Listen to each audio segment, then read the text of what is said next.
is an ocean in a storm. You may wonder who I am and why I say this.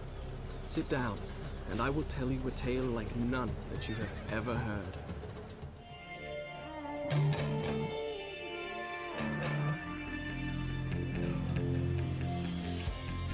The Prince of Persia was really born as a 40-pixel high silhouette. You know, he was running and jumping and dodging traps before I knew what his name was or what his story was. In the Montreal studio, with the core team and I, we began to work on a very first mock-up of what we thought the game could be.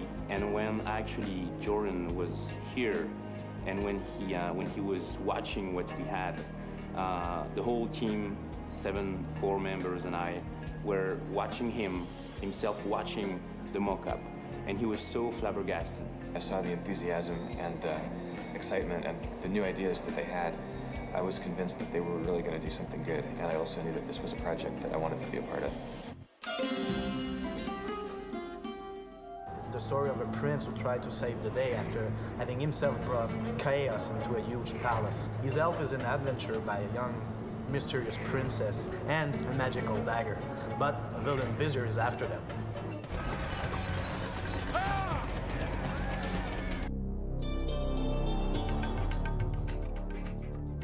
Most people remember 2 points about the original Prince of Persia games: the prince as a human character and the fight game. So we started the game based on that.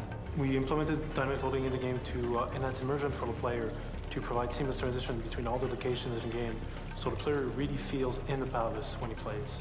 We exaggerated the proportions of the tower on the rooms to create a more immersive and spooky universe. The prince can interact with almost everything, so we had to justify the level design artistically.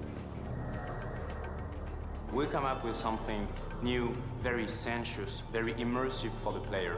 Not too dark, not too cartoony either. Something that feels realistic, but still is, I think the word is plausible. This type of level design and interactions with environment allowed us to implement cinematography techniques with the camera. We have the free camera, fight camera, first-person view, and the alternate camera.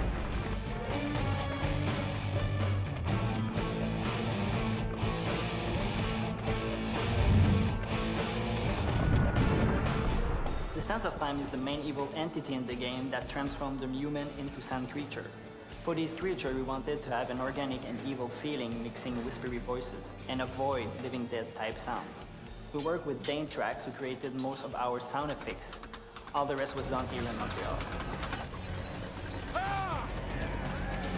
The music style had to fit the Persian look without being Persian music.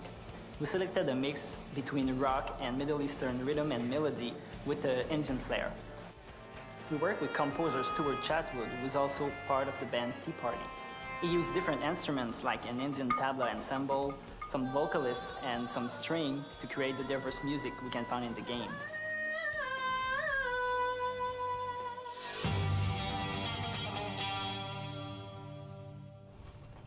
The sand, why does it glow? I can tell you. Inside the hourglass is a marvel that no living man has seen. We played a lot around with the idea of Persian ninja, acrobatic stuff. Basically, we came up with a character granted with a full range of movesets.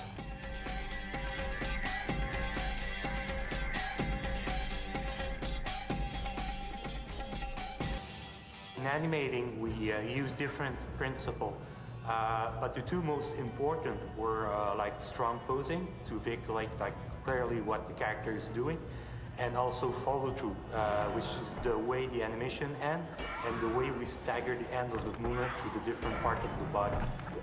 First, we start off by working the design of character on doing a paper sketch. Once we got a good design, we move on to 3D creating the skeleton. On top of that, we layer the polygon mesh and texture.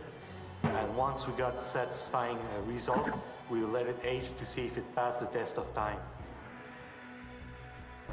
The Prince has more than 750 animations. It doesn't have 750 moves, but here we're talking about all these little transitions animation that makes the Prince switching from a behavior to another very smoothly. Basically, he has the biggest range of moveset in any action-adventure 3D game.